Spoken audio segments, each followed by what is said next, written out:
Came across the wires at Rudd HQ that someone had stolen the gold Logie just before television's Night of Nights. But it would be too conspicuous if I showed up at the Logies, what with all my recent press, appearing in Time, BRW, and Penthouse. I needed a disguise, so I went down to headquarters to see what the Boffins had made for me. What do you think? That's the crappiest disguise I've ever seen. You're fired. So we hatched a plan. Kidnap TV's Richard Wilkins and put his beautiful face on my body. Shh, it's me, Ruddy. Everyone had arrived at the Logies, and so had I, in my brilliant disguise. It's great to be here. Look at these snazzy shoes I'm wearing. They're Richard Wilkins, you know. Well, of course they are. I'm Richard Wilkins. I'm Richard Wilkins. With everyone believing I was Big Dicky, I was in. And it didn't take long to track down the Logie thief. That little so-and-so Summers had pinched it. But while he was on stage making a total fool of himself, I got the Logie back. Thanks to yours truly, the show could go on. Please welcome Richard Wilkins. Good evening, ladies and gentlemen. How good is Kevin Rudd? Come on, let's hear it for him. And one last thing before I go, I'm wearing a wig.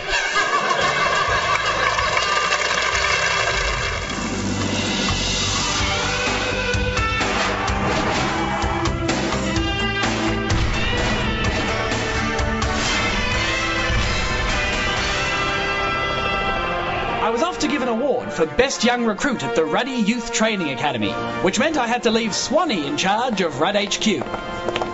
Don't move until I get back. I'll be watching. Sound off, Rudd. I arrived at the academy and set about inspecting the troops. Trim those nails. Clean that hair. Put out that fire. And that's how you hit that thing. Easy.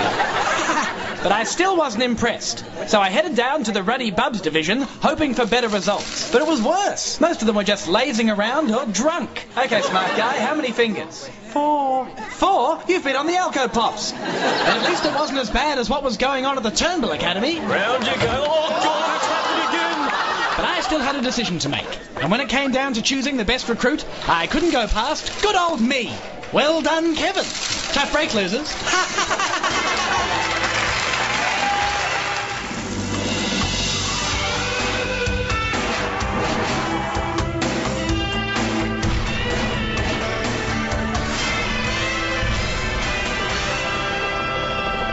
The polls were in. I was the most popular man in the entire world, and my face was being beamed around the globe. Good morning, Vietnam! Everybody loved me, except for my 2 stubborn neighbours. Listen, Jenny, Steve, I don't know what the problem is. I didn't mean to shoot your dog. After buying them a new dog, I decided to treat myself to a skiing holiday. Whee! I love the Alps. Ah, snowplow! Someone was trying to kill me, so I got the hell out of there. I need a place to hide out, Swanee. Oh, yeah, you'll be safe at my place, Ruddo. Good one, Swanee. Amazingly, I was fine. Unfortunately, it shrunk the shit out of Swanee. I worked out who was behind all the attempts on my life. The evil Dr. 17%. The sad, unpopular fool was even proposing to pensioners. He had to be stopped. But with Swanee utterly useless and Nelson's crew after me, would I be able to live another day? You're not going to try to kill me, are you, mate?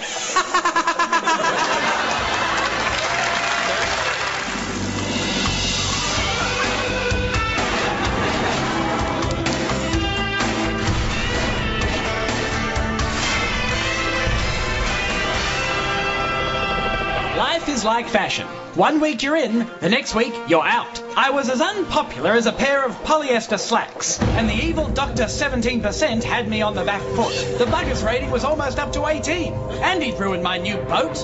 Damn you, Nelson! People were over me, even though I'd just won the Kentucky Derby, landed on Mars, and done a smashing performance as one of the village people. There was only one thing I could do if I was going to win everyone back. Enter Eurovision. It wasn't going to be easy. The cream of the crop were here from around the globe. Short round. Pirate face. Sexy eyes. And my favourite, rapping granddad. From Australia, Kevin Rudd. Waterloo. Dad. Oh, bugger, I've forgotten the words.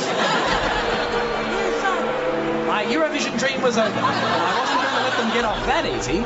All right, then. I'm going to make you watch me do the Macarena.